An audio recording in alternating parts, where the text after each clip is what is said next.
Olá, meu nome é Felipe Sintra e hoje a gente vai falar sobre um projeto que vai mudar aí bastante o ecossistema do AMP. Esse projeto já está sendo desenvolvido aí há um bom tempo, então a gente vai falar sobre o projeto Bento AMP.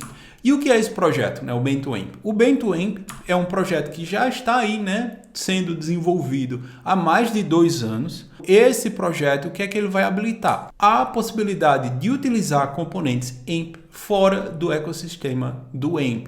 O que isso significa?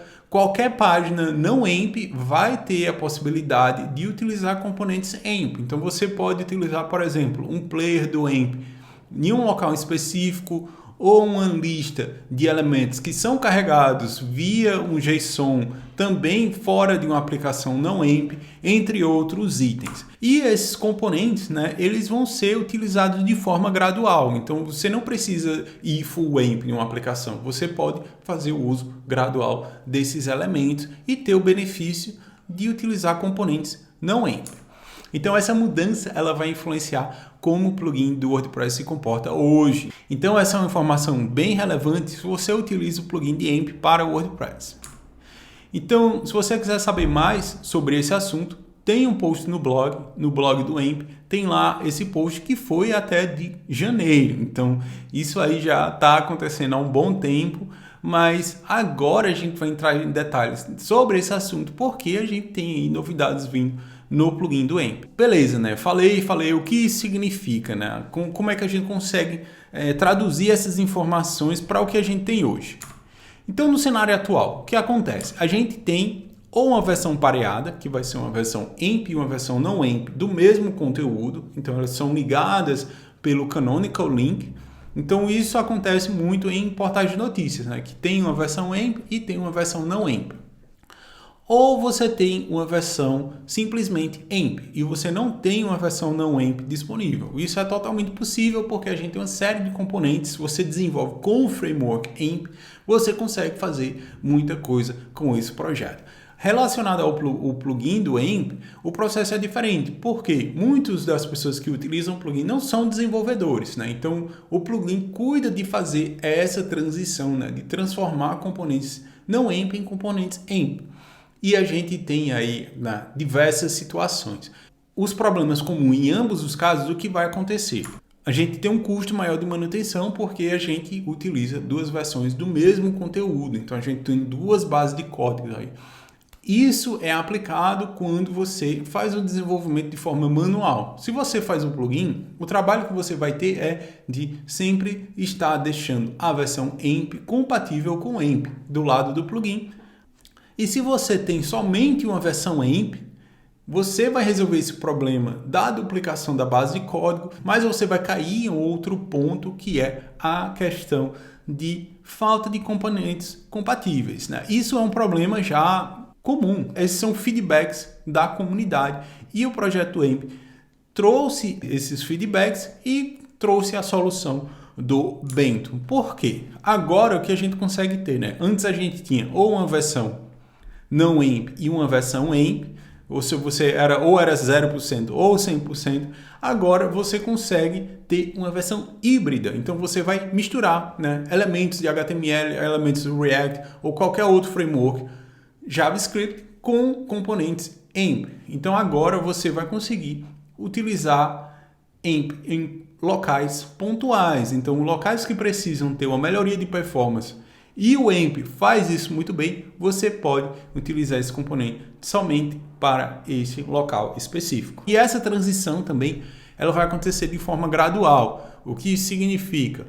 Antes, como a gente utilizava o AMP e o plugin do AMP, a gente tinha ou uma versão Reader, que era uma versão alternativa daquela sua página, ou uma versão de transição, que ia, né, habilitando AMP, full AMP em páginas que eram compatíveis, mas agora essa transição vai ser elemento por elemento. Então, exemplo aqui, a gente tem uma página não AMP e a gente vai adicionando os componentes AMP, né, sinalizado aí pelo raiozinho azul. Então, vamos dizer, na sidebar eu tenho 2 elementos que eu posso substituir, eu vou lá e substituo.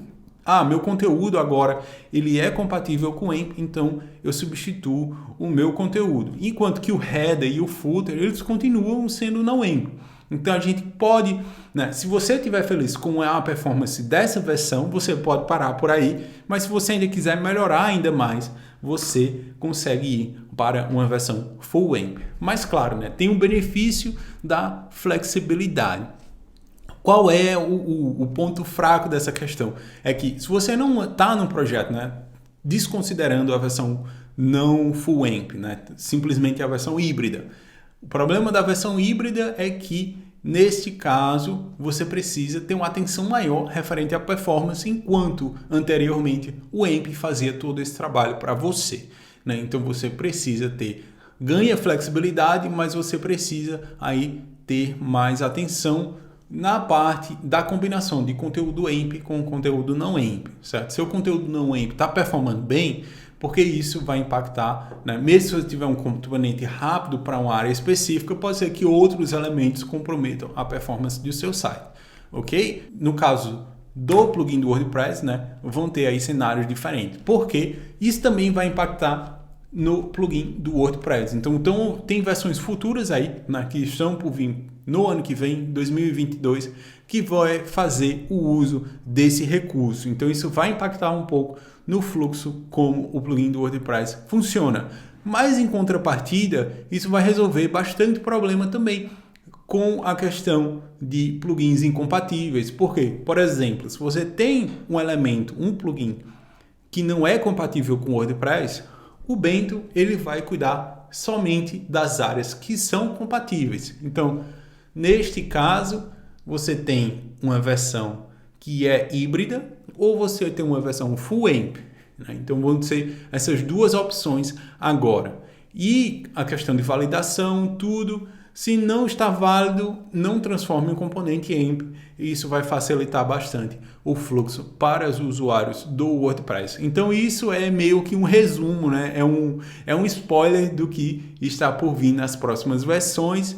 Eu também vou deixar um link na descrição para também vocês terem mais um pouco sobre informações sobre esse projeto, e também eu vou deixar o link do GitHub do Bento AMP. Então hoje o que está acontecendo, né? A gente tem uma lista de componentes de AMP, né?